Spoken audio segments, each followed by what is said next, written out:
Quem é o Júnior Pena? Hoje eu vim aqui falar um pouco da minha vida pessoal, coisa que eu não sou acostumado a fazer aqui pra vocês. Então solta a vinheta. O Júnior Pena, na verdade, não se chama Júnior Pena. É o quê? O primeiro nome do Júnior Pena, eu vou falar só no final do vídeo, não vou falar agora não. Então vou manter esse suspense aí. Quem ficar até no final do vídeo vai saber qual que é o meu primeiro nome e vocês vão se assustar, porque ninguém nunca imagina qual que é o meu nome. Eu nunca revelei isso aqui nas redes sociais, eu vou revelar hoje o meu primeiro nome. Que é, eu tenho cara de quê, hein? Enfim, no final do vídeo eu falo. Enfim, eu nasci em Belo Horizonte, vou contar minha trajetória até chegar aqui nos Estados Unidos, resumidamente, porque ninguém merece ficar contando historinha, né? O pessoal não tem tempo pra ficar vendo. Então, assim, só pra vocês me conhecerem, quem é o Júnior Pena? Esse cara que vocês assistem, que conta a vida de todo mundo, mas nunca contei a minha. Aliás, até já contei mais ou menos nos vídeos muito antigos meu, que eu tinha lá o que? Os meus 5 mil seguidores, e a galera não... Eu acho que ninguém viu que tá aqui assistindo agora. Sou natural de Belo Horizonte, Minas Gerais, tenho 41 anos, sou velho, né? Não sei se vocês vão falar, olha, nem parece. Eu gosto quando o povo fala assim, né? Na falsidade. Nossa, nem parece. Pareço sim, parece ter 41 anos, sim. Passei minha fase infantil, adolescência em Belo Horizonte e depois eu fui morar em Tiros, Minas Gerais. Antes de eu ir para Tiros, que é o interior de Minas Gerais, eu dei a louca de vir para os Estados Unidos. Eu vim para os Estados Unidos em 2001. Eu era um moleque ainda, eu era uma criança.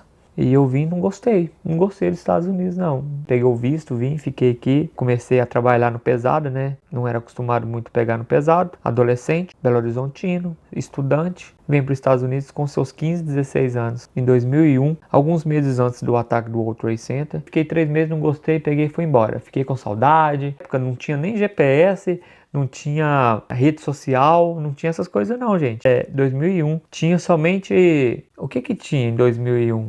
Tinha uma internet muito ruim, né? Internet de escada, vocês lembram daquela internet? Meu sonho era ter um computador. Aí eu vim, trabalhei no pesado, quase morrendo, aqui nos Estados Unidos, na construção. Trabalhei e fui embora com um dinheirinho, né? Uns $1.000. Eu peguei e fui embora com $1.000. Falei, mãe, pai, não aguento mais aqui, filho único. Eu ligava, né? Tudo era ligação. Eu ligava pros meus amigos. E aí, cara, como é que tá aí? Ô Júnior, você sabe aquela menina que você namorava, que você ficava? Tá aqui, ó.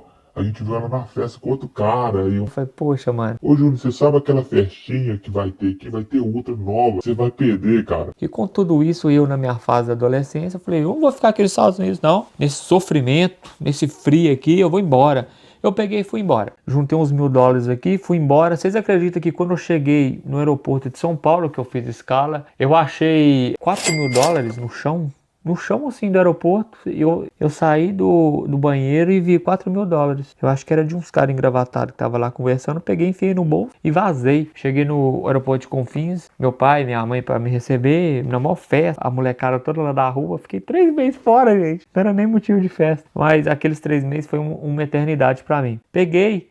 Aí eu falei, pai, achei 3, $4.000, sei lá, eu não lembro direito, mas era muito dinheiro, principalmente naquela época. Aí meu pai, não acredito, falei, achei, pai, tá aqui no meu bolso. Comprei um computador, minha mãe foi para Portugal, né, que ela tinha vontade de ir, paguei para ir para Portugal, ela ia ficar lá, mas também não gostou de lá, voltou e, enfim, quando eu tava indo pro aeroporto de Newark, que o taxista tava me levando, que era um brasileiro que eu lembro na época. Ele falou assim, cara, não vai embora não, Júnior. Chegar lá no Brasil, você vai se arrepender, você vai ver o que é o trabalho de verdade, ganhar em reais, e você vai trabalhar naquelas lavouras, naquele supermercado lá, você vai ganhar pouco, você vai se arrepender e vai querer voltar. Eu falei, não, eu não aguento Estados Unidos não, mano.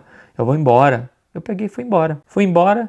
Cheguei lá e aconteceu tudo que ele tinha falado para mim. Eu comecei a trabalhar de lavoura. Depois que eu fui pro interior, eu fiz até o 2º grau. Eu tinha parado a escola para vir para os Estados Unidos. Tomei bomba na época que eu fiquei 3 meses fora. Eu estudava no Instituto de Educação de Minas Gerais. Um colégio rosa que tem ali. Não sei se é rosa ainda, mas ele é todo pintado de rosa. Prédio muito histórico, sabe? Um colégio muito antigo. Chama Instituto de Educação, que tem ali perto da Alfredo Balena. Para quem mora em Belo Horizonte, que eu tô falando e conhece. Fica perto do Colégio Pedro II, um pouco mais para baixo, ali perto da Avenida Amazonas ali. Estudei ali, tomei uma bomba, depois eu fiz muita amizade e eu fiz até o meu segundo grau, né? E me formei, né? Formei o segundo grau e fui morar no interior. Aí foi passando os anos. Aí veio 2002, 2003, 2004, que eu fui pro interior. De 2004, 2005, 6, 7, 8, morei em Tiros, perto de Paços de Minas. Hoje em dia eu me considero mais tirense do que Belo Horizontino, porque eu criei raízes lá. E, então, assim, eu nunca tinha trabalhado para ganhar um salário mesmo, né? Trabalhei nos Estados Unidos, mas enfim. Aí eu comecei a trabalhar na lavoura, junto com meu pai, capinando as beiradas do café. E aquilo ali para mim era angustiante, porque a gente entrava num caminhão de boia fria e não era nem ônibus, não. Hoje em dia tem regras, leis lá, né, no Brasil, que não pode mais. Mas na época era caminhão de mesmo assim, que só eles passavam só uma lona assim em cima dele, a gente ia comendo pó. E foi aonde que eu aprendi a virar homem. Trabalhando nessas lavouras, acordando de madrugada. Depois da lavoura de café eu fui para a panha do café. Depois da panha do café eu fui pro alho, depois eu fui pra batata e eu trabalhei bastante naquelas lavouras. Mas foi aonde que eu lembrei daquele taxista. Aqui nos Estados Unidos, o taxista falou assim: Júnior, não vai não, cara. Chegar lá você vai trabalhar e tudo mais. E aconteceu tudo que o taxista falou. Eu falei, poxa, devia ter ficado nos Estados Unidos. Eu tô aqui trabalhando igual um louco para ganhar R$ 30 por dia, R$ 40.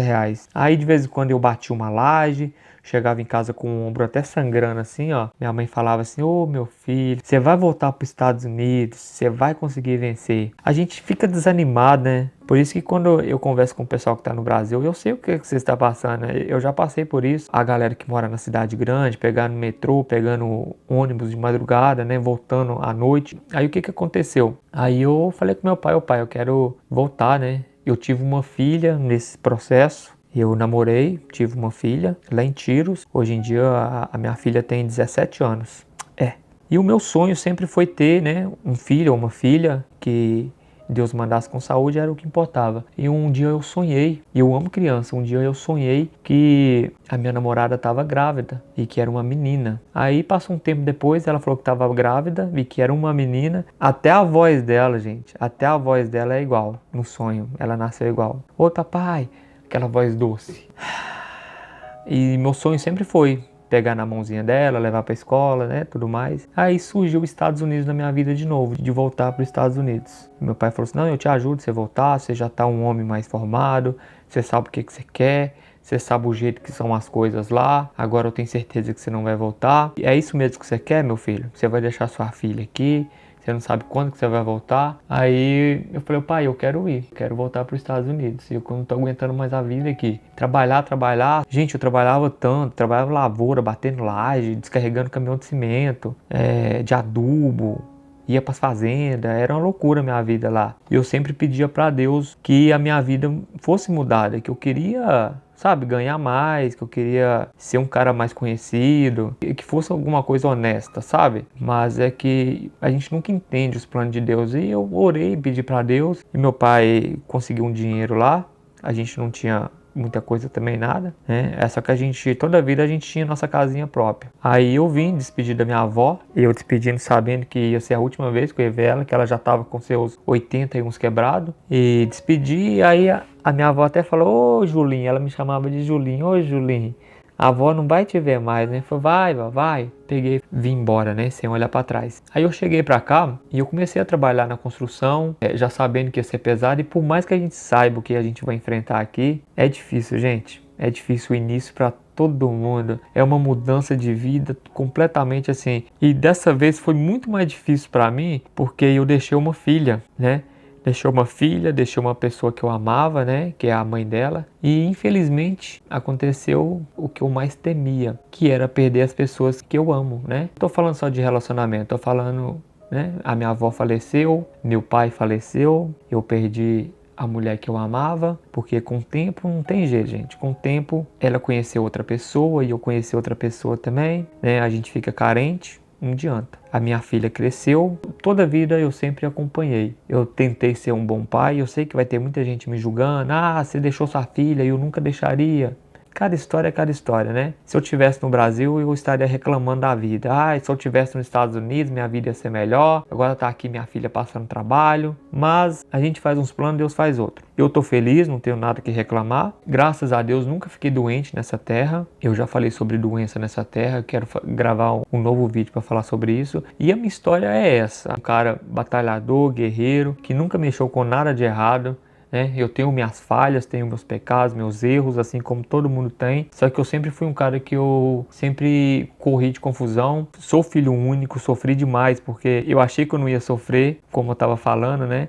Senti muita falta dos meus pais no início, senti falta da minha filha, da mãe dela. É só que o tempo foi passando, eu fui conhecendo uma nova cultura, novas pessoas, novos relacionamentos, fui aprendendo inglês, fui aprendendo trabalho, fui ganhando dinheiro. Isso aí, querendo ou não, preenche muito a cabeça da gente com toda essa loucura. É só que chegou num ponto, depois de uns 5 anos que eu estava aqui nos Estados Unidos, que eu parei e pensei, poxa, a gente reclama tanto da vida, né? Reclama tanto que a gente pede uma coisa a Deus e Deus dá a gente e a gente não percebe isso. Aí me deu um clique na minha cabeça e eu voltei lá na lavoura quando eu estava capinando com meu pai. Eu lembrei, eu pedindo para Deus, eu suando. Às vezes chovia, né? A gente trabalhava debaixo de chuva e relampeando, no mau perigo, a gente capinando, meu Deus do céu. E eu voltei, deu um clique assim, eu voltei.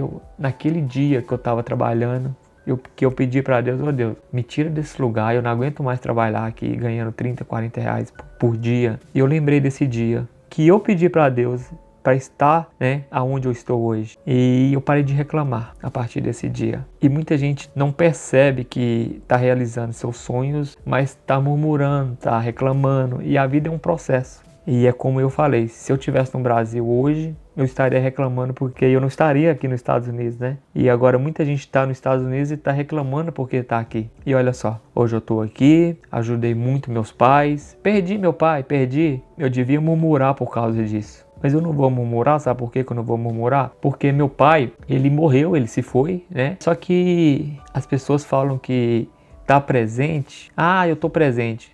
Às vezes não tá nada, tá lá do lado da pessoa, tá brigando com a família, tá, sabe, fazendo maldade, ou às vezes tá no telefone no quarto o dia inteiro, não dá nenhuma moral pro pai. Eu mesmo longe, eu dei tudo que meus pais queriam. Dei casa, paguei cirurgia pro meu pai quase morreu uma vez por causa da próstata, né? Meu pai era aqueles homens chucro da roça que não gostava de ir no hospital, ia só no último caso. E Deus me deu a oportunidade de trazê-lo aqui, para estar aqui comigo nos Estados Unidos.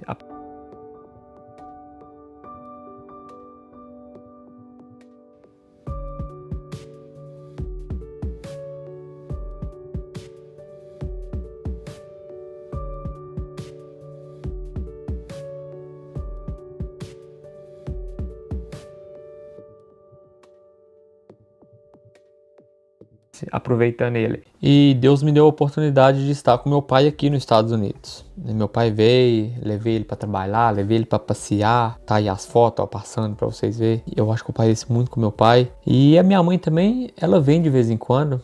Depois que meu pai se foi, eu sofri muito. Os Estados Unidos ficou muito pequeno para mim, porque eu sou filho único e, nossa, cara, eu era muito apegado para ele. Eu tava falando sobre ausência e presença, eu era muito presente na vida dos meus pais. E se eu não tivesse aqui nos Estados Unidos, eu acho que eu já teria perdido eles muito tempo, porque foram tanta cirurgia que minha mãe fez, meu pai fez, né? Tantos remédios. E a minha filha também, sempre paguei pensão. A minha filha, vou mostrar ela pela primeira vez. Vamos ver se ela aparece comigo. Vamos ver, vocês deixam no comentário se ela aparece comigo. Eu nunca mostrei ela assim, hein, do jeito que eu tô mostrando. Coloca a foto dela, editor.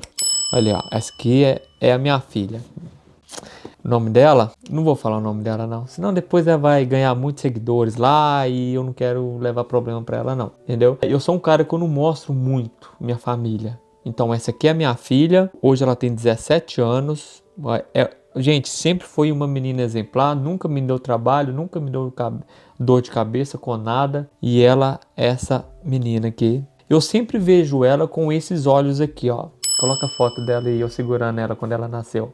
Eu sempre vejo ela desse jeito aqui, ó, uma bebezinha. Que no dia que ela nasceu, né, eu fui ver ela aquela bonequinha cheia de cabelo. A gente sempre vê os filhos assim, né? E eu, por mais que eu fui um pai ausente durante esse tempo, eu fui um pai presente.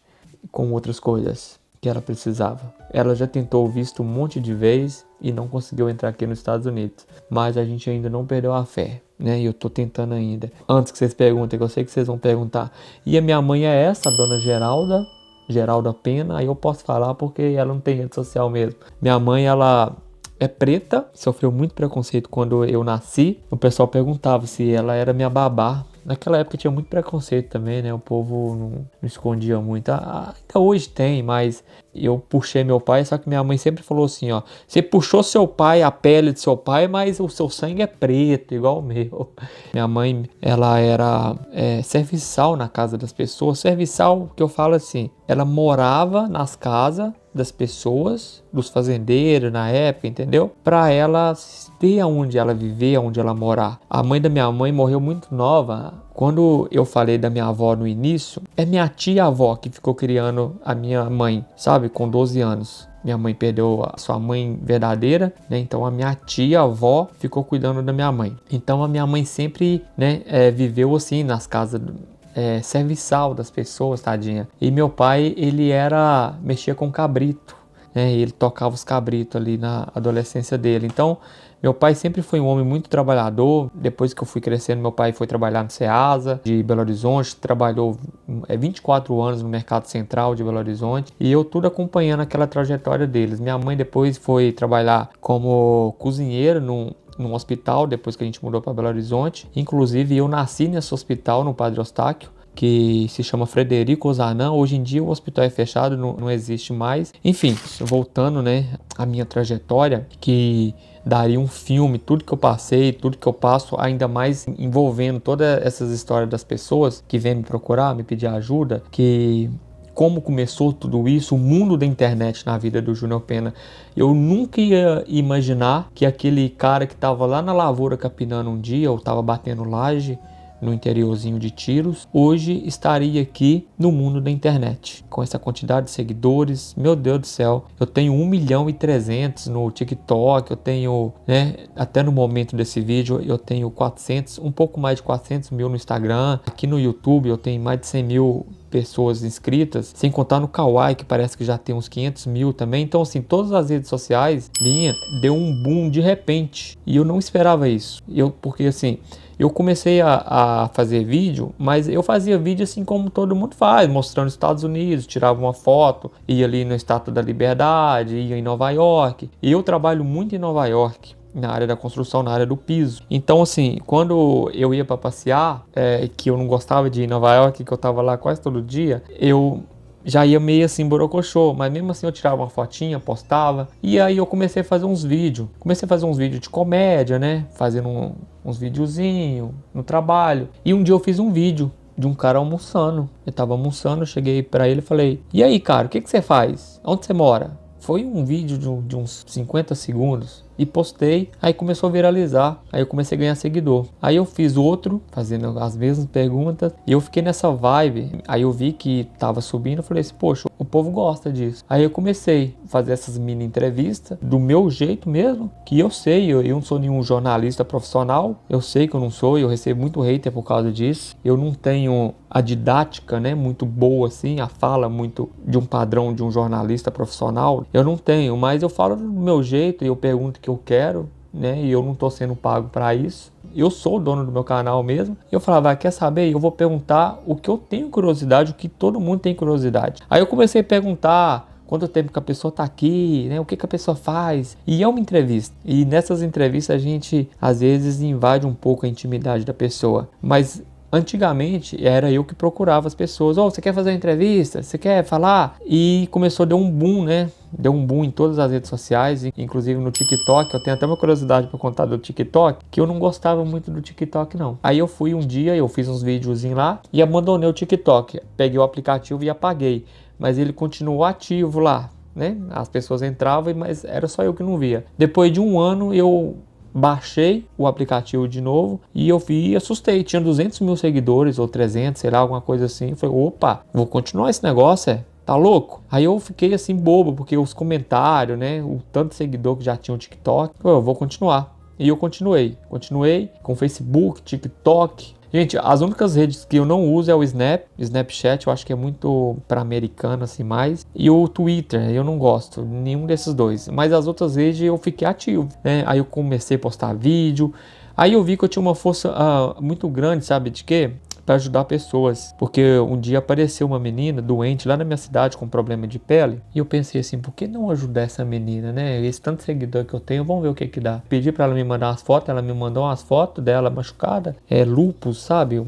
Umas feridas que abrem no corpo. É só que eu falei do jeito que eu falo mesmo. Ó, os políticos que tá aí na cidade, cadê os políticos para ajudar essa menina? Vocês aparecem só na época de eleição, falei. Aí eu postei e no outro dia, meu Deus do céu, quantos views que deu, quantos compartilhamentos. Essa menina recebeu muita ajuda. Os vereadores foi lá, bateu na porta da casa dela, né? Prefeito. O vídeo do Júnior repercutiu. E aí ela ganhou uma ajuda mais ou menos de uns 50, 60 mil reais na época. Eu acho que ela tem esse dinheiro até hoje aí. Aí ela foi se tratar e eu falei assim, poxa, não vou parar. Aí eu não parei, continuei fazendo ajuda, né? Hoje em dia a internet mudou muito depois disso tudo. Hoje em dia a moda é pedir vaquinha e tudo mais. Eu quero fazer um vídeo separado falando só disso ainda. Mas hoje em dia eu tô aqui. Peço a Deus para nunca mudar minha cabeça, para nunca esquecer de tudo que eu passei no Brasil, das minhas raízes, do meu pai, da minha mãe. Meu pai, ele foi embora em setembro de 2022. Meu pai faleceu por causa de um câncer. Ele fumava muito, meu pai. Eu sempre falava com ele, ô pai, dá um break aí, né? Para de fumar, senão só vai ficar doente.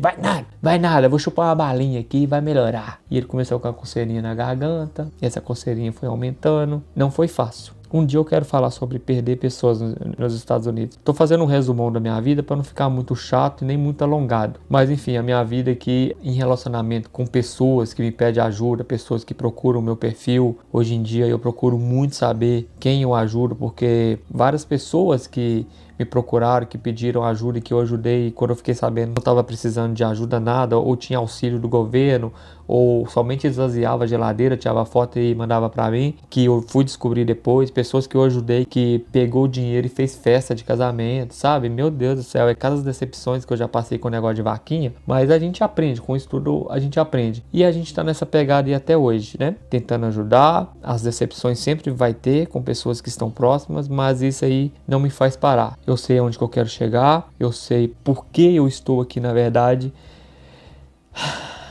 Para finalizar, eu quero só falar uma conclusão da minha vida aqui nos Estados Unidos. O porquê eu acho que eu vim para os Estados Unidos. Eu acho que não tenho certeza. Quando eu vou na igreja, o pessoal fala assim, você, né? O presbítero vai orar, o pastor vai orar. E fala, desde quando você estava na barriga da sua mãe. E a gente acha muito assim, clichê essas coisas, sabe? Mas na verdade é verdade. Porque Deus, quando Ele tem uns planos na vida da pessoa, vai ser realizado lá na frente depois e a gente não entende isso. Olha só quanta coisa eu passei, quanta coisa aconteceu comigo, para agora eu estar aqui, um cara que saiu do nada, numa lavoura de café, para estar aqui na internet. Olha a quantidade de pessoas que eu já ajudei através da internet, porque quando eu falei eu ajudei, na verdade foram as pessoas que ajudaram. Quantas vaquinhas eu já fiz, quantos eventos beneficentes que eu já fiz para ajudar os filantrópicos, para ajudar outras pessoas, e 90% aí foram ações bem-sucedidas. E eu tenho certeza que esse foi o meu propósito de vir para os Estados Unidos. Que Deus, autorizou, deixou eu vir para os Estados Unidos. Eu até falo assim, se eu morrer hoje em dia, eu morro feliz. Porque quantas vidas foram mudadas através da internet, no meu caso, né? Que foram através das minhas redes sociais, foram mudadas várias vidas. Hoje em dia o pessoal tá andando muito com a cabeça meio louca, né? A gente vai tentar ajudar, às vezes acaba sendo prejudicado também. Mas faz parte. Tá aí vários casos que vocês acompanharam, que a gente passou aí, esses últimos casos. Mas eu quero só agradecer a Deus, né? Eu sou muito grato a Deus por eu ter saúde ainda, por poder ajudar quem precisa. E sobre a minha vida, sobre a minha família, a gente continua na ativa. Minha mãe tá lá, a gente conversa todo dia. Eu sou aquele filho que dá benção. Bom dia, boa tarde, boa noite. Mãe, como é que tá aí? Hoje em dia a tecnologia tá muito boa, né? O pessoal não sabe o significado da saudade que eu falo hoje em dia, porque antigamente era carta e ligação. Hoje em dia você pega aqui, mãe, deixa eu te ver. Deixa eu ver se a senhora tá bem. Entendeu? Assim, é claro que não é a mesma coisa de estar perto, mas só de ver aqui e falar toda hora, na hora que quiser, todo dia, isso aí é muito bom. É uma coisa que a tecnologia ajudou bastante. Do mesmo jeito que a tecnologia reuniu muita gente que está longe, ela afasta também muita gente que está longe. Vocês sabem do que eu estou falando. Hoje a minha filha está adolescente, né? A gente não conversa todo dia, mas a gente está sempre em comunicação. Sabe, ô filho, como que tá? Manda áudio, manda... Adolescente na época de hoje, você sabe o jeito que funciona. Mas ela sempre foi uma menina educada, doce, carismática, sempre me mandando mensagem, perguntando como que eu tô, como que ela tá. Ela dorme na casa da avó sempre. A mãe dela casou com outro homem que sempre tratou a minha filha bem também. A gente não conversa, mas eu só tenho que agradecer ele também por ser um cara, né, de boa. E é isso. O que mais que tem pra falar? Enfim, se você tiver outra dúvida, deixe nos comentários nesse vídeo, porque a minha vida, às vezes, quando eu acho que eu já falei tudo, ainda falta mais um pouco. Eu esqueci de falar que minha mãe teve um filho quando eu tinha meus 9 anos de idade, 10 anos de idade, chamado Rafael.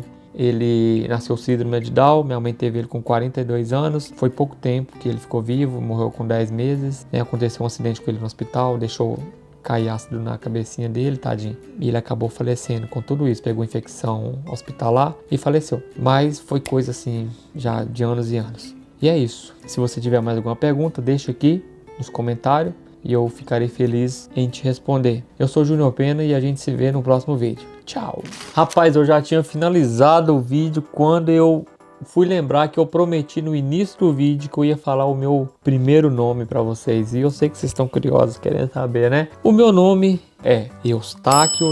Para quem achou que não existia Pena aí, que era um nome fictício, né? É meu nome de verdade, é Júnior Pena, é o nome de verdade. É só que quando eu fui criar o meu canal, todos os canais, né, das plataformas aí, eu falei assim, que nome que eu coloco? Um louco na América, um mineiro na América, um brasileiro na América? Eu falei, quer saber? Eu vou pôr meu nome. Mas eu não posso colocar Eustáquio Júnior, senão vai ficar muito assim, né? É porque esse nome pra mim, ninguém nunca me chamou assim, nem minha mãe não me chamava de Eustáquio. Minha mãe sempre me chamou de Juninho. Então, assim, que eu colocaria? A única fase que eles me chamaram de Eustáquio foi na escola. Eles falavam, né? Eustáquio Júnior, a professora. Eu falava, presente, professora. Aí uns me chamavam de Taquinha, as meninas. Ô, Taquinha, vem cá. Os colegas me chamavam de Júnior mesmo, mas ninguém nunca me chamou de assim, Eustáquio, assim, não. Nem minha avó, nem minha mãe, nem meu pai. Era sempre Juninho. Toda a minha família, ô Juninho. Aí eu vim para os Estados Unidos, eu falei, eu preciso fazer minhas plataformas sociais, né? E eu vou colocar Eustáquio Júnior. Eu acho que Júnior Pena ia ficar melhor. E ficou. E é isso. Então, se você assistiu esse vídeo até o final, coloca lá nos comentários. Eu sei que seu nome é Eustáquio Júnior. E se vocês quiserem me chamar de Eustáquio Júnior a partir daqui, não importa também não. Nunca pegou, né? Vocês vão chamar até cansar, uma hora vocês vão cansar e vai passar para Júnior Pena de novo, assim como já aconteceu todas as vezes. Mas é isso. Obrigado. Deixa no comentário o que você achou desse vídeo e a gente se vê na próxima. Tchau!